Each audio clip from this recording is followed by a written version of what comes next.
아멘. 네, 거기까지 보겠습니다. 우리가 잘 아는 모세의 이야기가 등장을 합니다. 아브라함이 하나님께서 두 번이나 약속하신 아들을 주리라, 내 씨로 말미암아 이 땅의 모든 민족이 복을 받으리라, 너는 큰 민족을 이루리라 약속을 하셨음에도 불구하고 완전한 믿음으로 아멘하지 못할 때에 하나님께서 재물처럼 짐승을 쪼개시고 그 가운데로 지나가시며 의미하기를, 내가 이 약속을 지키지 않으면은 이 짐승처럼 되겠다. 하나님으로서는 할 수 없는 약속을 아브라함에게 보여주십니다. 그 대가는 아브라함의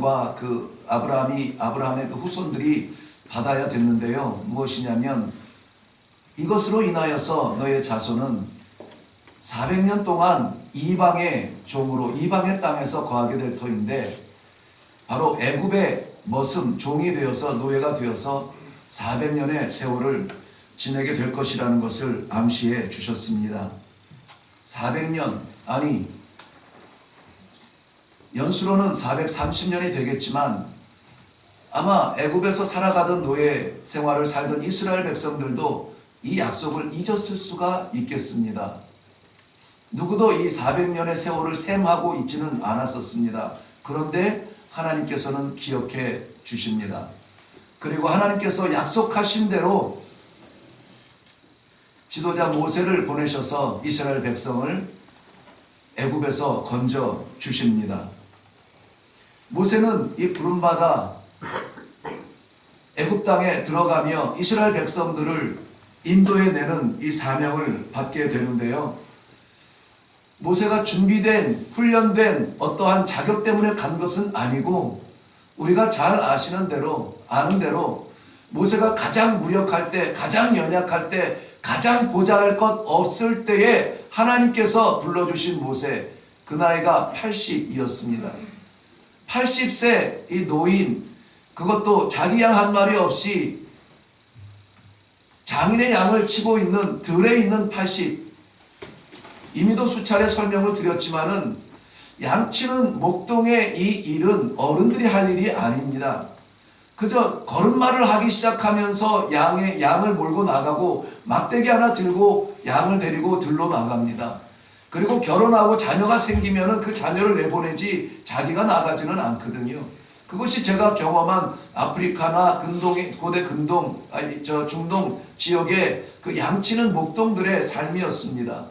아마 다르지 않았을 거라고 봐요. 그런데 80세의 노인이 광야로 나아가서 며칠을 묵으며 장인의 양대를 치고 있는 모습은 아름다운 수채화 같은 그림은 아닙니다. 모세 스스로도 그것을 너무나 잘 알고 있기 때문에, 나는 아무것도 아닙니다. 나는 말도 할 줄 모릅니다. 누가 나 같은 건 말을 듣겠습니까? 양들도 내 말을 들을까? 그런 고민 중에 있었습니다. 그런데 사랑하는 성도 여러분, 하나님께서 누군가를 부르시고 누군가를 세우시고 누군가를 잡으실 때에는 그만해서 그런 것이 아니라는 것입니다.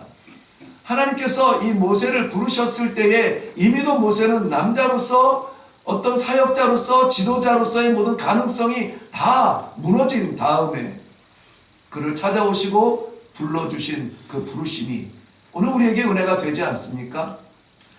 그래서 오늘 찬양대가 찬양한 대로, 간증한 대로, 고백한 대로 낮은 자리, 그 자리 끝인 줄 알았는데 거기가 은혜였습니다. 그 자리가 은혜가 되려면 어떻게 해야 되나요? 하나님을 만나야 되는 거죠. 그 자리에서 하나님을 잡아야 은혜의 자리입니다. 어떤 자리라도 하나님 잡지 않으면 그것은 실패의 자리가 돼요. 오늘 그 말씀을 좀 나누려고 하는 겁니다. 아무것도 아닌 것 같은 자신을 붙잡으시는 하나님을 이해할 수는 없었는데, 하나님께서는 이 모세를 통하여서 보고 계신 것이 있었습니다. 사람들은 우리의 겉만 봅니다. 사람들은 우리의 말하는 것만 들어요. 사람들은 우리의 행동만 바라보고 평가합니다만은, 그래서 우리 속에 감추어진 이 신앙을, 믿음을 볼 수 없을진 몰라도 하나님은 아세요. 하나님께서는 드러난 모세가 아니라 감추어진 모세의 그 심정을 보고 계셨는데요. 이렇게 설명해 주십니다. 민수기 12장 3절 말씀에 하나님께서 모세를 소개할 때 이렇게 말해요. 이 사람 모세는 온유함이 지면의 모든 사람보다 더하더라 그랬습니다. 여기서 온유하다라는 말은 겸손하다는 것입니다. 모세의 지도력에 반감을 가지고 당신만 하나님이 세웠어, 우리도 하나님이 세웠지, 그 모세의 지도력을 인정하지 않으려고 하는 사람들에게 그의 강함을 말하는 것이 아니라 하나님께서는 겸손함을 말해요. 모세의 겸손함이 이 지면에 있는, 이 땅에 있는 모든 사람들보다 더하더라. 그보다 더한 사람이 없더라. 이만큼 겸손한 사람이 없어. 아니, 지도자가 되려면 강해야죠. 지도자가 되려면 튼튼해야 되고 힘이 있어야 되고 뚜렷해야죠. 능력이 있어야죠. 그런데 하나님이 지도자로 세운 모세를 이렇게 소개하는 거예요. 그는 겸손해. 그는 겸손해. 겸손한 사람의 특징은 뭐냐면, 겸손한 사람은 자기를 볼 수가 없습니다. 겸손한 사람은 하나님만 쳐다봐요. 내가 할 수 있는 것이 없는 걸 알기 때문에 하나님 어떻게 하면 좋아요? 하나님을 바라봐요. 그 모세도 이 광야 생활에서 이스라엘 백성들을 인도해 나아가면서 늘 칭송만 받는 것은 아니었습니다. 때로는 야, 우리 지도자 모세 만세, 만세 했겠지만 때로는 조금만 불편해도 당신이 뭔데 우리 앞에 나서서, 당신이 뭔데 우리를 끌고 나와서 이 광야에서 죽게 하냐고 원망을 하며 핍박을 하고 심지어는 돌을 들어 지도자 모세를, 우리가 아는 그 모세를 돌을 들어 치려고 합니다. 하나님께서는 그 모세가 그 과정을 헤쳐나가는 멋진 지도력 때문이 아니라 그러한 순간에도 그는 부복하여 납작 엎드려서 하나님, 이 백성을 어떻게 합니까? 하나님, 이 백성을 살려주세요. 그 겸손함이 하나님 마음에 들었던 겁니다. 모세에게 하나님께서 자랑하실 부분이 있는데, 지금 민수기 17장 3절을 보았습니다만 12장 7절에 보면은 그는 내 온 집에 충성함이라 라고 말하고 있습니다. 하나님께서 모세를 생각할 때마다 떠오르는 단어가 이거였어요. 충성이었습니다. 충성. 그런데 한 가지 일에만 충성하는 것이 아니에요.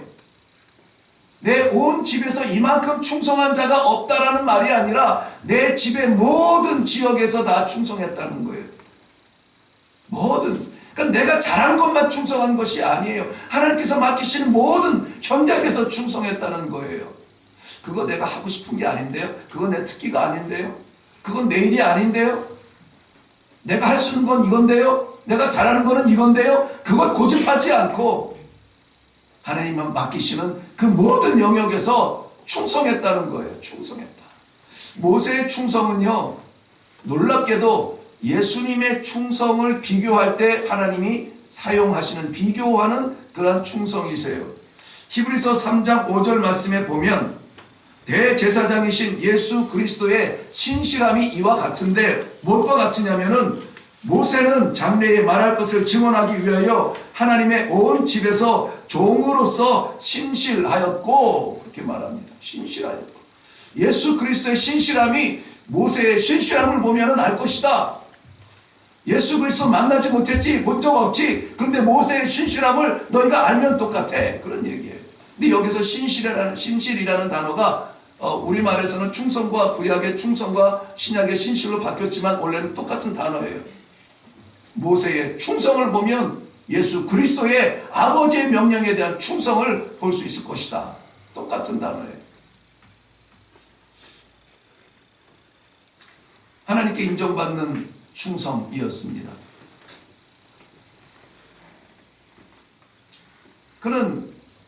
모세는 그렇지만 약속의 땅 가나안을 밟지는 못합니다.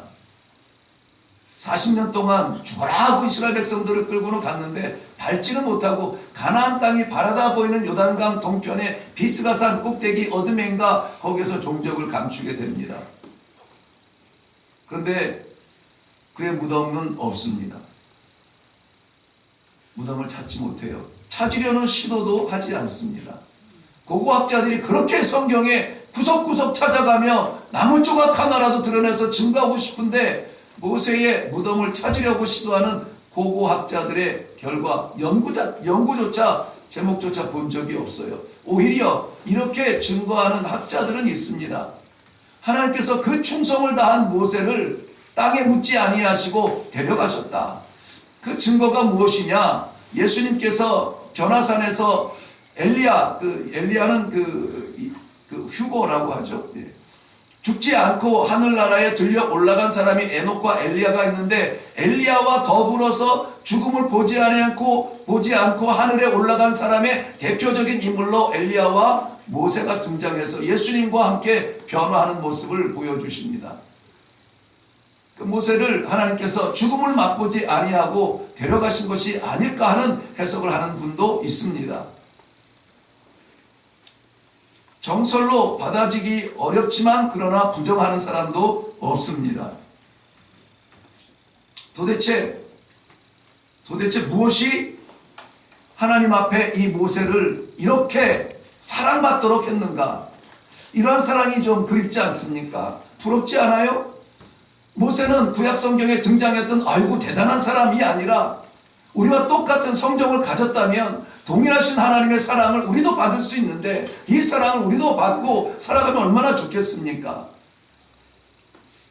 오늘 히브리서 11장은 우리가 아는 믿음의 장에 모세의 이름을 등장시키시면서 믿음은 이렇게 해야 돼, 믿음은 이렇게 살아야 돼, 믿음은 이렇게 보여야 돼 라고 말씀하시는 걸 보면, 모세의 믿음 가운데서도 하나님께서 받으실 만한 무엇인가 있었다는 것이죠. 하나님께서 그의 조건적 부르심이 아니었을지라도 그가 일하는 것을 보실 때 하나님이 이뻐하셔서 이 신약의 기록에 남길 만한 모델적인 무엇이 있다라고 하는 것이죠.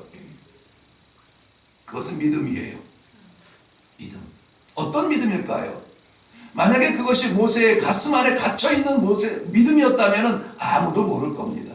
하나님은 아시겠지만 아무도 인정하지 않을 것. 왜 믿음인데 모세를 세웠지?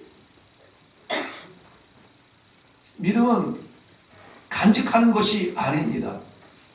믿음은 마음판에 새기는 것이 아닙니다. 믿음은 삶의 현장에서 나타나야 되는 것이고, 믿음은 열매가 있어야 되는 것이고, 믿음은 우리 삶의 족적에 남겨져야 되는 거예요. 아멘. 다른 사람이 그것을 보고 믿는 사람이네 라고 말할 수 있는 행실의 열매가 있어야 그것을 산 믿음이라 라고 말했습니다. 아멘. 믿는다고 우리가 이 안에서 100번, 1000번, 100날, 1000날 외쳐도 소용이 없어요. 세상이 우리를 향하여서 그거 믿음이네요 라고 말하기 전까지는. 성경의 질서입니다. 행함이 없는 믿음은 죽은 것이라. 우리의 믿음은 살아있습니까? 모세를 하나님께서 믿음의 사람으로 인정하며 세우는 것처럼 우리 각 사람의 믿음도 세우면서 이태연의 믿음은 이래 라고 세상을 향하여서 보여줄 수 있는 그런 열매가 있는 믿음이 있느냐 하는 것입니다.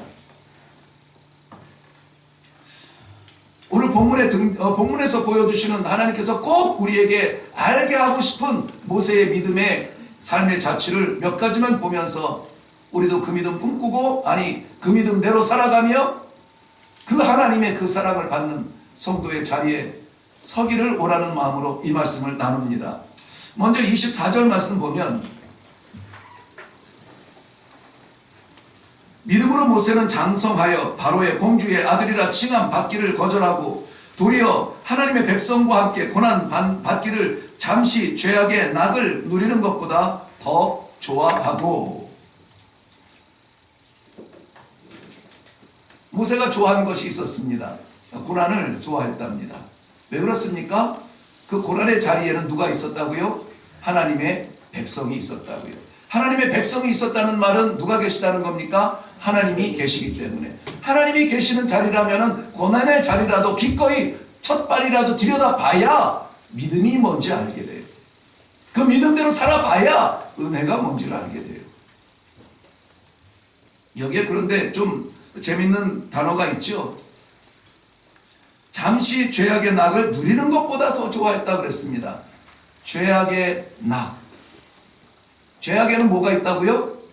낙이 있다고요. 낙이. 이 낙이 뭡니까? 즐거움이에요. 기쁨이에요. 화려함이에요. 뭔가 채워줄 것 같은 유혹이에요. 하면 좋을 것 같아요. 더 벌 수 있을 것 같아요. 더 높아질 것 같아요. 그런 게 있어요. 이 죄악이라고 하는 것이 싸납고 날카롭고 우리를 힘들게만 하고 모양도 괴물 같으면 우리가 선택하겠습니까?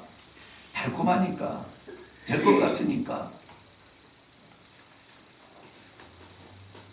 더 잡을 수 있을 것 같으니까, 즐거우니까, 재밌으니까 잡는 거예요. 근데 그 낙은 죄악의 낙이라는 겁니다. 여기서 말하는 이 즐거움과 죄악의 공통점이 있어요. 뭐냐면 하나님 앞에 인정받지 못한다는 거죠.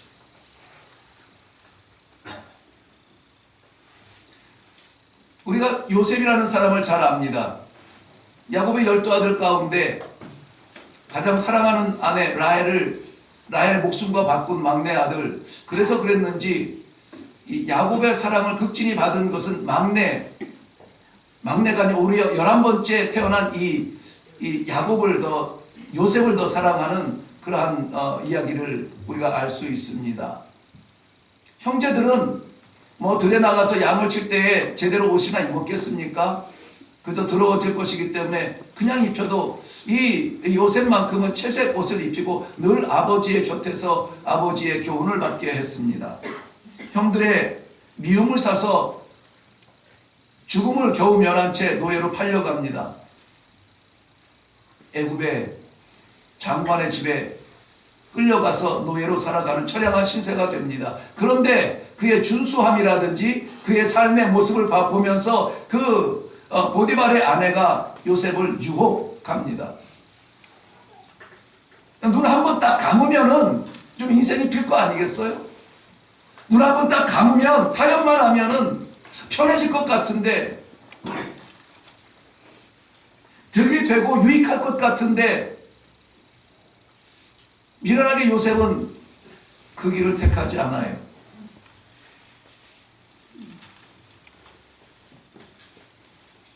왜 그렇습니까? 왜 요셉은 그 즐거움을, 그 재미를, 그 기회를 버립니까? 그가 살아간 것은 자기 자신의 삶을 사는 것이 아니라 내가 하나님 앞에서 살아가고 있다라고 하는 이 믿음이 있었기 때문입니다. 내 앞에 보디발의 아내가 있는 것이 아니라 하나님이 계신다. 내 앞에 보디발이 있는 것이 아니라 하나님이 계신다. 나의 삶의 현장은 내가 살아가는 것이 아니라 하나님 앞에 살아가는 삶이다. 무엇을 믿습니까? 하나님을 믿고 있습니다. 하나님을 믿는 사람은 잠시의 즐거움 때문에 그것을 선택할 수가 없어요. 하나님께서 불꽃 같은 눈동자로 나의 고난만 보시는 것이 아니라 나의 유혹의 자리에서도 나의 충성을 기대하시며 바라보고 계시는 것입니다. 오늘 우리에게 같은 환경이 주어진다면 우리는 어떻게 할까요? 눈 한번 감고 생각보다 괜찮은 것을 잡겠습니까? 눈 한번 감고 재미있고 즐겁고 기쁘고 화려하고 높고 괜찮은 인정받는 그 길을 들어서겠습니까? 우리에게도 저는 똑같이 질문하고 계시는 하나님의 마음을 봐요. 네가 나와 함께 가겠느냐? 네가 내 앞에 서기를 원하느냐? 네가 나의 십자가를 지겠느냐? 마태복음 16장 24절은 우리들에게 이렇게 말씀하세요. 누구든지 나를 따라오려거든 자기를 부인하고 자기 십자가를 지고 나를 쫓을 것이니라. 우리는 주님을 쫓기를 원합니다. 그래서 제자 되기를 원하고 성도의 삶이 너무나 감사해요. 그러려면 우리의 십자가를 지고 그 길을 따라가라 라고 말합니다. 성도의 삶은 그래서 지상 낙원을 꿈꾸지 않습니다. 숫자로 평가되는 지상 낙원이 우리의 종점이 아니라는 거예요. 고작 몇 년 살았어, 100세를 남겼대, 아이고 잘 살았네. 100이라는 숫자가 중요합니까? 얼마를 벌었어? 재산이 얼마래? 이야, 성공했네. 그 숫자가 우리를 대변하고 우리를 설명한다고 우리가 만족하겠습니까? 숫자로 평가될 수 없는 영원한 하나님의 나라에 영원한 생명을 주신 하나님 섭섭하지 않으시겠어요? 고작 우리의 꿈이 언제까지 무엇을 이루고 언제까지 무엇을 해서 사골세에서 탈출해서 전세로 가고 전세를 탈출하고 내 집을 장만하고 내 집을 장만해서 몇 평까지 올라가고 그래도 이 수지에서는 괜찮다 하는 어느 지역에 가고 자리를 펴고 그것을 우리가 평가받았어야 되겠냐는 것이죠. 그것을 자랑하는 하나님의 사람이 되서는 안 되겠습니다. 그렇다면 바꾸고 말하면 무엇입니까? 우리가 정작 우리의 힘을 다 쏟고 에너지를 다하고 우리가 달려갈 그 길이 어떤 길이냐 하는 것이죠. 숫자 안에 갇힐 일입니까? 아니면 영원한 하나님의 나라입니까? 지상 낙원입니까? 아니면 영원한 천국입니까? 지상 낙원은 왠지 와닿는데 천국은 와닿지가 않죠. 영원하니까.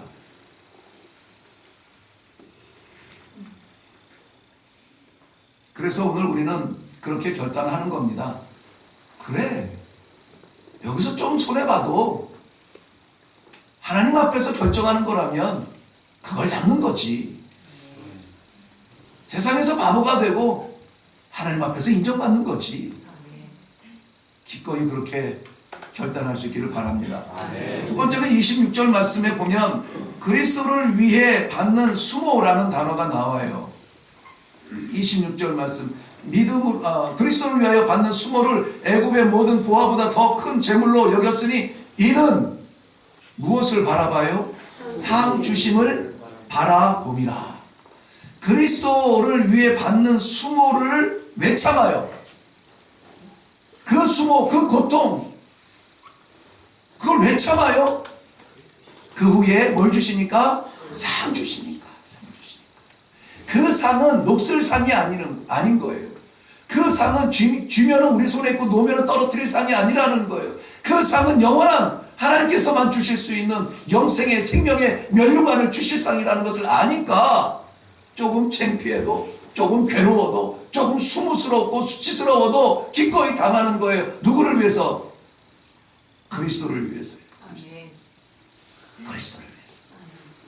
그리스도를 위하여서 부끄러운 자리에 설 수 있겠습니까? 그리스도를 위하여서 피곤한 자리로 나아갈 수 있겠습니까? 그리스도를 위해서 내 기쁨을 포기할 수 있겠습니까?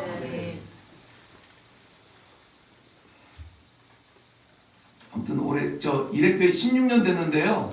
16년 만에 100% 성도가 다 아멘할 때까지 물어볼 거예요. 100%.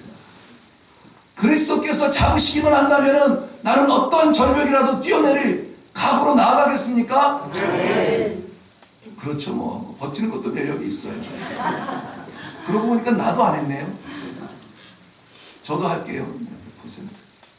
그리스도를 위한 고난의 자리에 기꺼이 그 발을 내 디디기로 작정하십니까? 아멘. 모세 자신이 생각할 때도 우리처럼 좀 떨렸어요. 할 수 없을 것 같았어요. 지금 당장 끝나고 가면 뭐가 있는데 그 그리스도께서 기뻐하시는 것인가? 당장의 고민이 되는 거죠. 뿐만이 아니라 이 모세는 이 왕성한 때도 아니고 다 놓친 80세 노인이라 그랬습니다. 장인의 양을 치고 있습니다. 살인자로 도망가고 있습니다.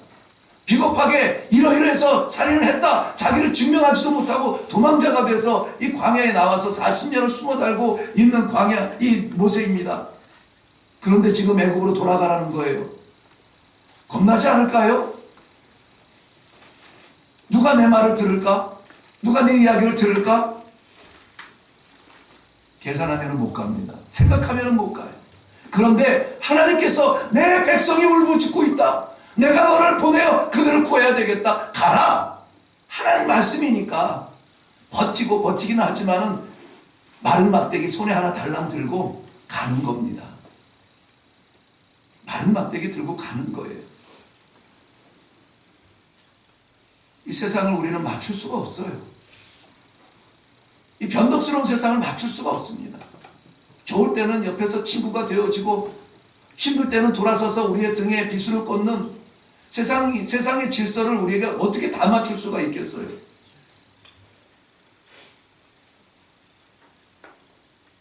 모세가 자기의 생명을 걸고 인도했던 이스라엘 백성들도 마찬가지였다고 그랬습니다. 잘할 때는 모세를 지도자로 칭송하지만 힘들 때는 모세에게 손가락질을 들고 아니 하나님을 향해서 원망하며 돌을 던지려고 했던 이스라엘 백성들이었습니다. 그래도 모세가 그 길을 갈 수 있었던 것은 하나님 말씀이었기 때문입니다. 하나님의 말씀이면 믿는 거죠. 하나님이 말씀하셨으면 되는 거죠. 그 믿음이 우리 안에 있기를 바랍니다. 마지막으로 27절 말씀에 보면은 믿음으로 애굽을 떠나 왕의 노함을 무서워하지 아니하였다라고 말하고 있습니다. 왜냐하면 보이는 왕이 아니라 보이지 아니하시는 하나님을 믿었기 때문입니다. 봐야 믿는 사람이 있죠. 아니 보고도 못 믿는 사람도 있습니다. 예수님 곁에서 생사고락을 같이 한 제자들도 예수의 그리스도 되심을 믿지 못하고 돌아서고 배신하고 팔아버린 그러한 제자들도 있습니다. 그래서 예수님께서는 말씀하시는 겁니다. 요한복음 20장 29절 말씀에 너는 나를 본고로 믿느냐 보지 못하고 믿는 자들은 복되도다 하시니라. 우리의 눈에 보이는 것은 왕의 권력입니다. 서슬퍼런 왕의 권력이에요. 살인자로 지금 돌아가면 나를 칠지도 모르는 그 무시무시한 권력이 눈에 보입니다. 그런데도 달려갈 수 있었던 것은 보이지 아니하시는 왕을 믿었기 때문이에요. 보이지 아니하시는 왕, 내 삶을 지배하시는 왕, 내 영혼을 차지하시고 내 영혼을 불러주시는 왕, 생명 되신 하나님, 나의 왕 되신 하나님을 믿었기 때문입니다. 마태복음 10장 28절 말씀에 몸은 죽여도 영혼은 능히 죽이지 못하는 자들을 두려워하지 말고 오직 몸과 영혼을 능히 지옥에 멸하시는 자를 두려워하라. 우리가 두려워할 것은 세상이 아니에요. 세상의 가장 대표적인 권력 왕이 아니에요. 보이지 아니하시는 나의 주, 나의 하나님, 우리의 아버지, 그를 두려워할 수 있기를 바랍니다. 세상은 삼키려는 자들로, 누리려는 자들로, 빼앗으려는 자들로, 비방하는 자들로 둘러싸였고 우리는 그 한가운데 던져졌습니다. 그것이 우리 삶의 현장이에요. 그러나 끝까지 참고 견디며 그 믿음으로 나아가는 성도들, 하나님의 약속하심이 있습니다. 야고보서 1장 13절 말씀입니다. 참는 자, 즉 견디는 자는 복이 있나니 이는 시련을 견뎌낸 자가 주께서 자기를 사랑하는 자들에게 약속하신 생명의 면류관을 얻을 것이기 때문이니라. 이 믿음 때문에, 이 생명의 면류관, 이 믿음 때문에 오늘도 우리는 주의 길을 걷는 겁니다. 우리 전도하는 현장도 마찬가지겠지만 선교의 현장도 마찬가지입니다. 선교사들이 거기에서 다 환영받는 거 아니에요. 배척당합니다. 외국인이라고 늘 왕따당합니다. 그저 그냥 긁어 먹으려고만 하는 달려드는 이리떼와 같다고 어떤 선교사님은 몇십 년 사역을 하고 나서 눈물을 흘리면서 고백을 하는 것을 들었어요. 어디로 가야 될지 모르겠다고 말합니다. 그래도 그 땅에서 존재하며 복음을 증거하는 것은 그 땅을 변화시키는 것이 아니라 그 길을 걸어간 그 길 끝에 두 팔 벌려 나를 맞이하여 주실 예수 그리스도를 믿는 믿음 때문입니다. 그 믿음이 없으면 그 길 못 가죠. 왜 갑니까? 말통하고 음식 맞고 환경 편한 대한민국, 한국 좋아 뭐 이런 누가 그랬어요. 여기서 살지 왜 그 길을 걷습니까? 왜요? 그 생명의 면류관, 예비하신 하나님, 주실 수 있는 예수 그리스도, 인도하시는 성령 하나님을 믿기 때문입니다. 아멘. 사랑하는 성도 여러분, 이 믿음으로 무장하시기 바랍니다. 아멘. 그래서 우리 모두 다가 그 자리에서 생명의 면류관 하나님께서 씌워주실 때에 못 받는 사람 하나도 없이 다 받아 영원한 찬송으로 영광 올리는 복된 성도들이 되시기를 주님의 이름으로 축원합니다. 아멘. 기도하겠습니다.